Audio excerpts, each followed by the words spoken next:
সকল নেতৃবৃন্দ, আমার সামনেও উপস্থিত সকল নেতৃবৃন্দের প্রতি আমার সালাম, আসসালামু আলাইকুম।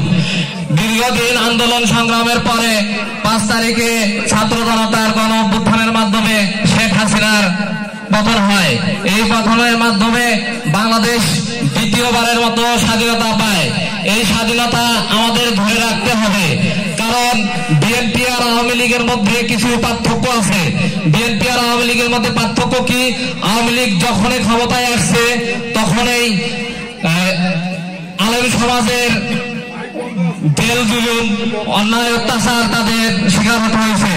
আলেম সমাজকে কোথাও সবাই করতে দেওয়া হয় নাই, তাদেরকে জেল জুলুম করা হয়েছে।